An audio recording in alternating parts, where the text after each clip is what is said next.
Alors, nous allons déjà commencer par nous remettre un verset à la tête. Dans la tête, un verset que nous devons méditer tout le temps, c'est dans Josué 1:8. Avant de commencer, c'est un verset sur lequel on doit toujours vraiment méditer, on doit ruminer cette parole-là parce que c'est vraiment elle qui est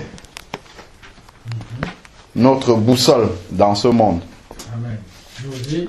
Josué 1:8.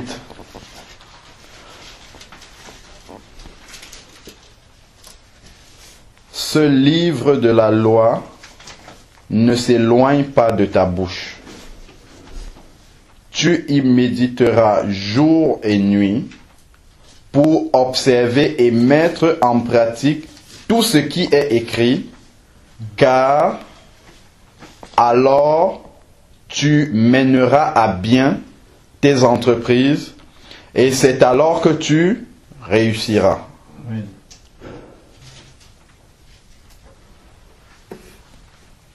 Ce livre de la loi ne s'éloigne pas de ta bouche. C'est-à-dire que cette parole-là, nous devons toujours la garder. Amen. Toujours tout près de nous. Chaque jour, pas seulement à l'église, mais partout où nous marchons, cette parole-là ne doit jamais être loin. Au besoin même qu'on ait toujours une Bible quelque part avec nous pour toujours se remémorer la parole. Souvent même dans le métro, comme ça on peut penser un verset, on ouvre la Bible pour vérifier encore ce verset ou bien méditer. Même quand on est quelque part tranquille, au lieu de laisser notre esprit penser aux problèmes, penser à tout, méditer la parole de Dieu. C'est ça qui nous régénère, qui nous donne le courage pour marcher dans ce monde. Et il dit, tu méditeras jour et nuit pour observer et mettre en pratique. Donc, le fait de lire la parole de Dieu, c'est toujours dans un but. C'est dans le but d'observer et de mettre en pratique. Parce que si on lit la parole de Dieu juste pour connaître ce qu'il y a dedans, et que ce n'est pas dans le but de mettre en pratique cette parole-là, elle ne nous servira à rien. Ça ne nous servira à rien de lire cette parole-là juste pour avoir une connaissance intellectuelle de la parole de Dieu, de dire je connais telle chose dans la parole de Dieu. Mais si ce n'est pour la mettre en pratique, ça ne nous sert vraiment à rien du tout. Et ce qu'il faut savoir, c'est que quand nous lisons la parole de Dieu, quand nous la méditons, ensuite Dieu va nous faire passer par des circonstances, par des épreuves à travers lesquelles on pourra vivre cette parole-là pour nous montrer que sa parole, ce n'est pas juste un livre qu'on lit. Même si ça a été écrit il y a longtemps, ça reste toujours vrai dans notre vie quotidienne. Il va nous donner les occasions de mettre en pratique sa parole. Et quand nous lisons cette parole-là, notre prière même doit être de demander au Seigneur de nous donner des circonstances dans notre vie pour mettre en pratique sa parole. Et ces circonstances-là ne pourront pas toujours être faciles.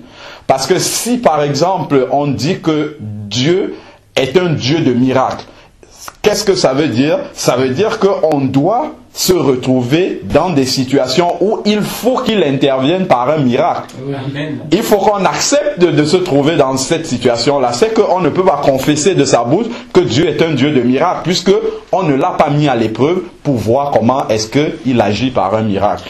Donc il faut qu'on accepte de se retrouver dans ces situations-là pour pouvoir expérimenter vraiment la vérité de la parole, que Dieu est un Dieu de miracles, par exemple. C'est un exemple que j'ai pris. Donc si on n'a jamais de circonstances, si Dieu fait en sorte que notre vie soit toujours bien linéaire, jamais on ne pourra constater, expérimenter que c'est un Dieu de miracles. C'est pour ça qu'il met l'épreuve, il met plusieurs choses dans notre vie pour qu'à chaque moment qu'on puisse voir vraiment que ce qu'il dit dans sa parole, c'est comme ça qu'il agit.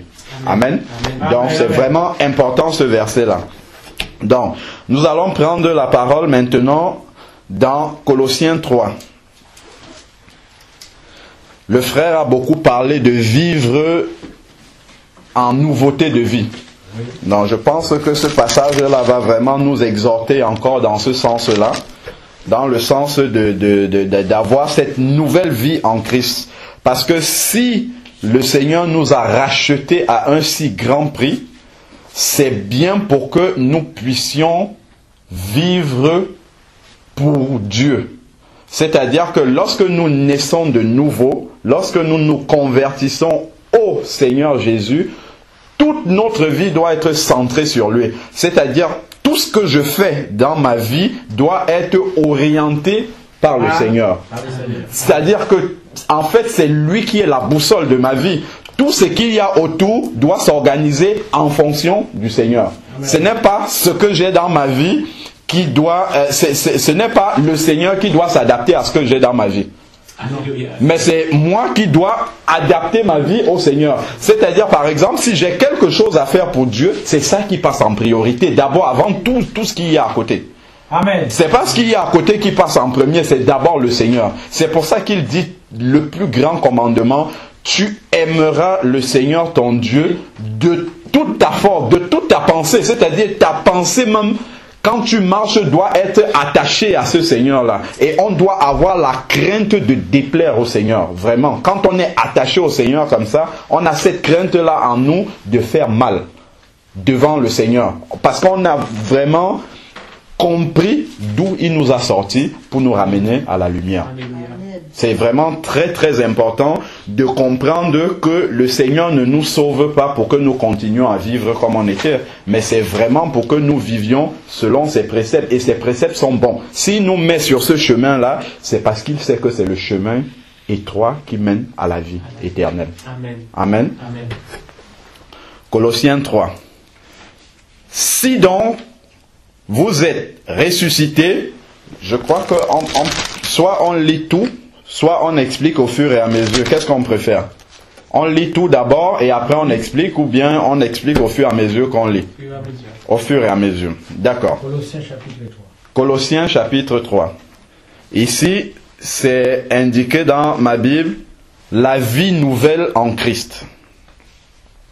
Si donc vous êtes ressuscités avec le Christ, cherchez les choses d'en haut, où Christ est assis à la droite de Dieu. Si vous êtes ressuscité, qu'est-ce que ça signifie? Pour être ressuscité, il faut être mort avant.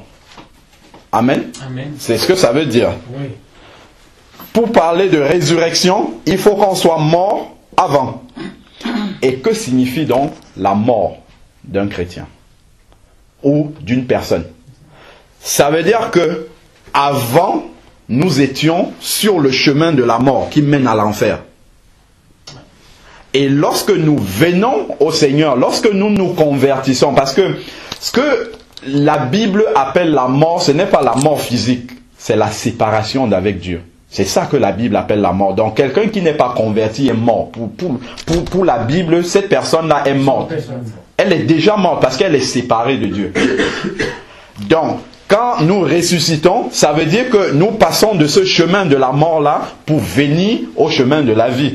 C'est-à-dire, celui qui n'est pas converti, c'est juste une question de temps. Il va certes mourir physiquement, mais il va aller en bas, en enfer. Donc, cette personne-là est sur le chemin de l'enfer. C'est pour ça qu'on dit qu'il est mort. Pour le Seigneur, il n'existe pas parce qu'il appartient à l'autre monde. Et quand nous nous convertissons au Seigneur, nous ressuscitons. Donc, il nous prend de cette mort-là et il nous ramène à la vie parce qu'on marche vers la vie éternelle avec le Seigneur.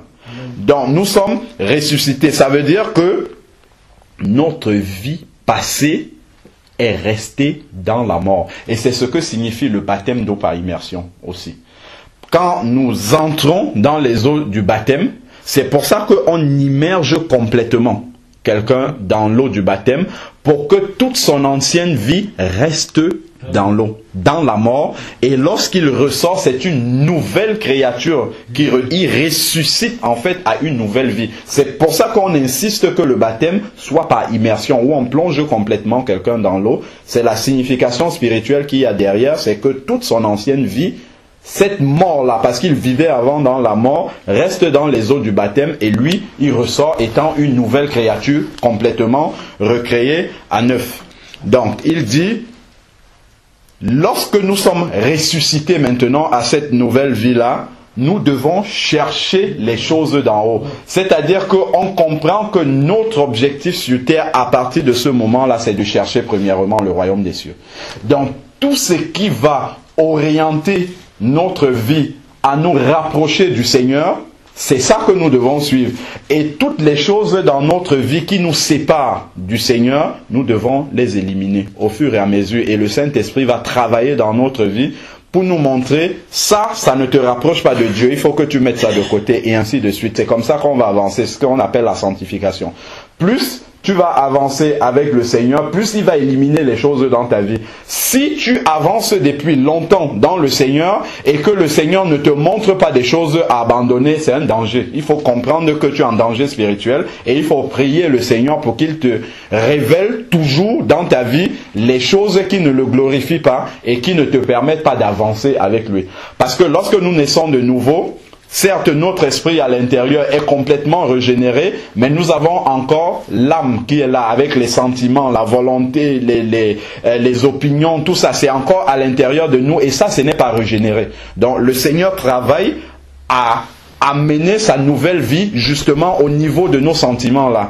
Et au fur et à mesure qu'on avance, il y a des choses qu'on va éliminer. Par exemple, le manque de pardon. On peut être converti, mais on ne pardonne pas aux gens, et ainsi de suite. Tout ça, ce sont des choses que le Seigneur, au fur et à mesure, doit éliminer dans notre cœur. Et nous devons coopérer pour laisser le Seigneur faire ce travail-là. On dit que nous sommes l'argile entre les mains du potier. Il faut vraiment que le Seigneur soit le potier pour nous modeler comme il le souhaite. Amen. Amen. Et nous devons laisser le Saint-Esprit dans notre vie faire ce travail-là. Alors, verset 2. Pensez à ce qui est en haut. Il dit ça 2 fois encore. Parce que lorsque on vient au Seigneur, nos yeux restent des yeux humains. C'est-à-dire que on reste encore attaché à ce qu'on voit dans ce monde. Et c'est pour ça qu'il attire notre attention. Faites attention, vous êtes passé maintenant dans une nouvelle dimension. Où ce qui compte pour vous, c'est ce qui est en haut et non ce que vous voyez là. C'est pour ça qu'il insiste 2 fois dessus. Parce que si on marche selon la vanité de ce monde-ci, notre héritage céleste, nous allons perdre ça de vue, alors que c'est ça qui est la chose la plus grande, quelles que soient les tribulations que nous avons sur la terre. Lorsqu'on pense, il y a même des chants, des cantiques qui le disent, lorsqu'on pense à tout ce qui nous reste encore comme héritage céleste, ça nous donne la joie, la force de persévérer. Et ça, on ne doit pas perdre cela de vue. Pensez à ce qui est en haut et non à ce qui est sur la terre. Verset 3. Car vous êtes morts. Et votre vie est cachée avec Christ en Dieu. Nous sommes morts aux choses de notre passé. Ça veut dire que nous ne devions plus les pratiquer. Nous devons abandonner les choses qui appartiennent à notre passé quand nous n'étions pas convertis. Ça reste dans la mort. Et maintenant, nous vivons une nouvelle vie avec Christ. Votre vie est cachée en Christ. C'est-à-dire que les gens qui nous voyaient vivre avant doivent voir une différence maintenant entre ce qui était avant, parce que c'est mort, et ce qui est renouvelé en nous. Et ça, ils ne peuvent pas comprendre cette nouvelle vie-là. Pourquoi? Parce que cette nouvelle vie-là est cachée en Christ. C'est caché. Pour celui qui n'est pas en Christ, il ne comprend pas pourquoi tu vis comme ça. Parce que cette vie-là est cachée en Christ. Et quand le Seigneur va revenir, c'est là justement que cette vie-là va se manifester pleinement. Amen. Amen. C'est là où vraiment la compréhension de cette nouvelle vie dans laquelle nous sommes entrés, tout le monde va comprendre pourquoi ça servait de persévérer jusqu'à la fin. C'est là que cette nouvelle vie-là va être pleinement révélée par le Seigneur Jésus. Verset 4. Quand le Christ, votre vie, paraîtra, alors vous paraîtrez aussi avec lui dans la gloire. C'est ce que je disais, on n'avait même pas encore lu ce verset-là. C'est quand il va revenir que vraiment on va comprendre quel était l'objectif de cette nouvelle vie-là avec lui. Verset 5. Faites donc mourir votre nature terrestre. Vous avez vu, c'est un verbe qui a l'impératif. Faites donc mourir votre nature terrestre. C'est-à-dire, abandonner la liste de choses qu'il va citer. l'inconduite, c'est-à-dire d'avoir un mauvais comportement, un comportement qui irrite les autres. Ça, il faut abandonner cela. L'impureté, c'est tout ce qui est relatif à l'acte sexuel, par exemple, en dehors du mariage, en dehors du couple, en dehors du cadre que Dieu a institué dans sa parole.